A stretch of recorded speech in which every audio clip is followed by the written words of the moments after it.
सिद्धेश, आपण बघतोय की सुप्रिया सुळे ज्यावेळी मसाजोगमध्ये पोहोचल्या आणि त्या पोहोचल्यानंतरची अशी गंभीर स्वरूपाची तक्रार म्हणूया आपण त्याला, की गावकरी खरं तर सांगत होते की त्या दिवशी काय घडलं. कारण सुप्रिया सुळे पहिल्यांदाच मसाजोगमध्ये आल्या होत्या आणि पहिल्यांदाच आलेल्या सुप्रिया सुळेला पहिल्यापासून काय घडलं नेमकं संतोष देशमुख यांच्या संदर्भात हे सांगितलं जात होतं. त्यावेळेस हा किस्सा आपण बघतो की संतोष देशमुख यांचं अपहरण झालं, अपहरणानंतर त्यांचं खून झाला आणि खून झाल्यानंतर त्यांची बॉडी ज्या ॲम्ब्युलन्समध्ये केज शहरामध्ये आणली जात होती, केज शहरामध्ये आणल्यानंतर छत्रपती शिवाजी महाराज चौक आहे, तिथून दोन रस्ते फुटतात. एक दवाखान्याच्या दिशेने सरळ एक रस्ता जातो जो अंबाजोगाईच्या दिशेने जातो आणि दुसरा रस्ता जो होता तो कळंबच्या दिशेने जात होता. तर ती कळंबच्या दिशेने ॲम्ब्युलन्स का वळवली गेली असा आक्षेप गावकऱ्यांचा आहे.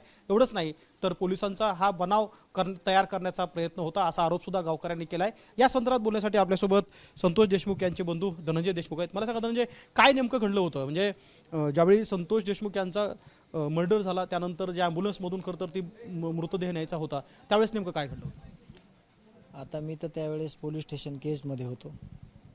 हे जे काही झालेले प्रकार आहेत ते आम्हाला त्या दिवशी लास्टचा ज्यावेळेस फोन आला मला की संतोष अण्णाला गाडीत घेतलं आहे आणि गाडी पुढं गेली असं मला माझ्या लोकांकडून कळलं. पण त्यावेळेस अण्णांना लागलेलं आहे, कुठंतरी हॉस्पिटलला न्यायचं आहे असं मला ते सांगत होते. परंतु ही माहिती कसं काय तुमच्यापर्यंत पोहोचली नाही ह्याचं मला नवल आश्चर्य वाटायला लागले. कारण काही तर सर्रास ज्या पोलीस अधिकाऱ्यांना आम्ही सांगत होतो त्यांनी ही गोष्टच कुणाला कळू नाही दिली. कारण त्याच्यानंतर अधिकारी बदलले गेले म्हणून ही गोष्ट तिथं थांबली आणि हा खूप मोठा प्रकार असल्यामुळं काय नेमकं काय घडलं? जी गाडी आहे ती कळंबच्या दिशेनं निघाली.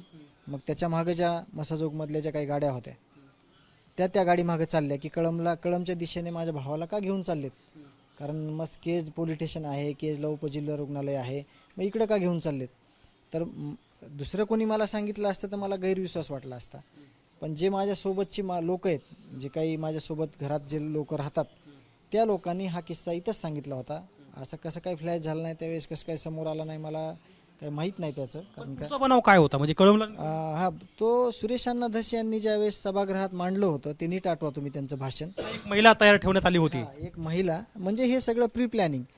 हे एखाद्या कर्तृत्ववान माणसाला, चांगल्या माणसाला, होतकरू माणसाला, समाजातल्या गरीब वंचित घटकाला ह्यांचं हे करत काय होते माहिती आहे का?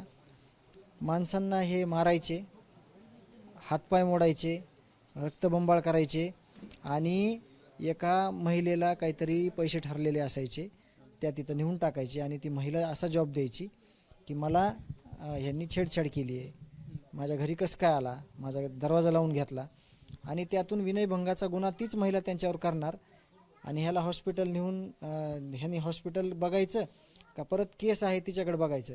असे खूप मोठ्या प्रमाणात ह्यांचे प्रकार चालायचे.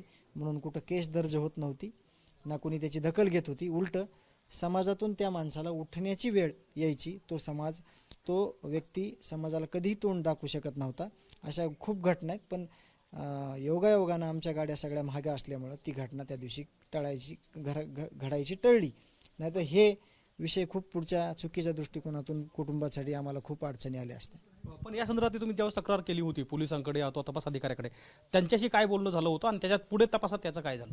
तपासात ह्याचं काहीच झालं नाही ना. म्हणून आम्ही जे पहिले 8 दिवस म्हणतोय, पहिल्या 8 दिवसाचा तपास म्हणतोय, त्याचं कामच ते आहे ना आमचं. ते आमची तळतळच ती आहे ना की पहिल्या 8 दिवसातला तपास. मग ते DYSP असतील, PI असतील किंवा सगळी यंत्रणा असेल. यांनी काय केलं, यांना 100% माहीत होतं चिंचोलीच्या टावरखाली हे सगळे लोकेशन आहे त्या आरोपींचे. तरी देखील त्यांनी आम्हाला सांगितलं नाही. आमचे 100, 200, 500 लोक, तिकडच्या गावातले लोक, इकडच्या गावातले लोक पटकन 10-20 मिनिटात गेले असते. ह्यांनी असं एकही सांगितलं नाही. ह्यांनी उलट समाजाची दिशाभूल केली.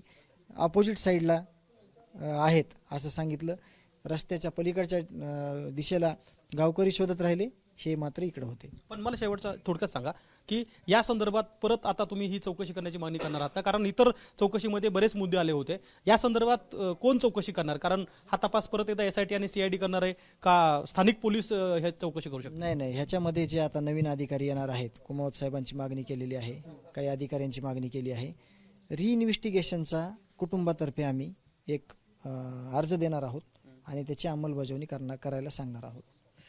तर आपण ऐकतो की धनंजय देशमुख यांनी जे गोष्ट सांगतायत, खरं तर यापूर्वी सुद्धा सुरेश धस यांनी सभागृहामध्ये जे भाषण केलं होतं त्यात याचा उल्लेख झाला होता. ज्यावेळी कळमधली एक महिला आहे ती तयार ठेवण्यात आली होती, त्याचा अर्थ काय, तर त्याचं विश्लेषण आपण मगाशी ऐकलं की जे सुप्रिया सुळे या इथं पोहोचल्यानंतर सुप्रिया सुळे यांना नागरिक सांगत होते आणि तीच गोष्ट परत एकदा आपल्याला धनंजय देशमुख यांनी सांगितली. गंभीर बाब आहे की संतोष देशमुख हत्येपूर्वीच कट नाही तर हत्येनंतर सुद्धा कट बनवण्यात आला होता, जो कदाचित गावकऱ्यांनी उधळून लावला. मात्र यात दोषी कोण होतं, यातल्या दोषी लोकांवर कारवाई झाली का, त्यांची चौकशी झाली का, हे मात्र अद्याप कळू शकलेलं नाही आहे. सिद्धेश, एबीपी माझा, उघडा डोळे बघा नीट.